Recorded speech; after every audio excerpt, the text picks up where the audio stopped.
Company CFO Harish Kumar Agarwal. Harish ji, स्वागत है आपका शो में। और अच्छे नंबर्स हमने Q3 में देखे थे, पर Q4 में देखे तो थोड़े नेगेटिविटी हम लोग को दिखने मिली है रिजल्ट्स में। ओपनिंग कमेंट्स के साथ ही शुरुआत करते हैं। आप कैसे इस क्वार्टर को देख रहे हैं सर? ये क्वार्टर अगर आप इसको एनालाइज करके देखेंगे तो ये क्वार्टर अच्छा रहा है। जो आप नंबर्स के अंदर देख रहे हैं कि जो हमारा टॉप लाइन थोड़ा कम हुआ है, इसके दो रीजन है। एक तो जो सेलिंग प्राइस है वो सेलिंग प्राइस कम हुआ है as compare to previous quarters. दूसरा, कंपनी की एक स्ट्रेटेजी है कि हम लोग B2C बिजनेस के अंदर हैं। जो B2B ट्रेडिंग सेल्स है वो हम स्ट्रेटेजिकली रिड्यूस कर रहे हैं।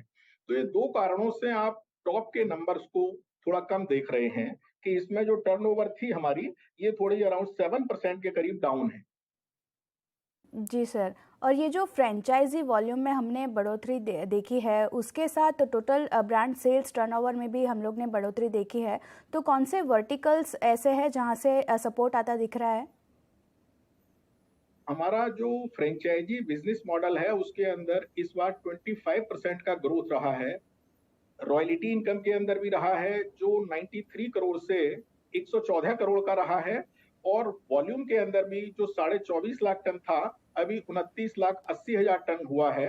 दोनों के अंदर वॉल्यूम में भी और रेवेन्यू में भी दोनों के अंदर 25% की ग्रोथ है। ये जो हमारा Kamdhenu franchisee business association model है, ये एक एसेट लाइट मॉडल है। इसके अंदर हम लोग टेक्नोलॉजिकल रीजनल यूनिट्स को अपग्रेड कराते हैं, कामधेनु अम्ब्रेला के अंदर लेके आते हैं और अपने क्वालिटी पैरामीटर्स के हिसाब से प्रोडक्ट को बनवा के, और जो हमारे 8,500 डीलर्स का एक्सक्लूसिव नेटवर्क है अक्रॉस इंडिया, वो हम यूज करने की उनको परमिशन देते हैं।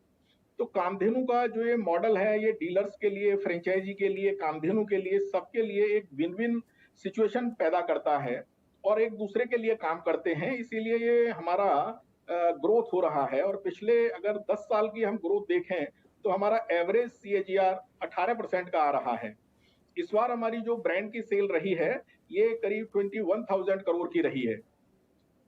ओके, तो ब्रांड जो सेलिंग है उसमें भी हम लोग ने बढ़ोतरी देखी है। पर सर, अभी जो कमोडिटी की हम लोग स्थिति देख रहे हैं, बेस मेटल्स की जैसी स्थिति हम लोग देख रहे हैं, और अब ओवरऑल कमोडिटी मार्केट की स्थिति देख रहे हैं जिस प्रकार से बनती दिख रही है, आने वाले कुछ सालों में स्टील की कीमतें स्टेबलाइज होती दिखेगी। डोमेस्टिक स्टील डिमांड ग्रोथ जो है वो भी अभी हेल्दी दिख रही है। तो इसका कितना फ़ायदा आप आने वाले क्वार्टर्स में देख रहे हैं सर? कितना फ़ायदा हम लोग को मिलेगा नेक्स्ट क्वार्टर में? अपनी ग्रोथ को लेके चल रहे हैं। जैसे हम लोग 25% की ग्रोथ अभी पास्ट में भी किया हुआ है। एवरेज CAGR मैंने जैसे बताया 18% की कर रहे हैं।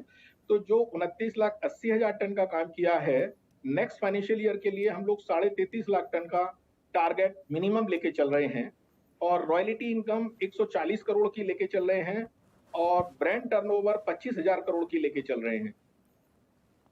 Okay sir.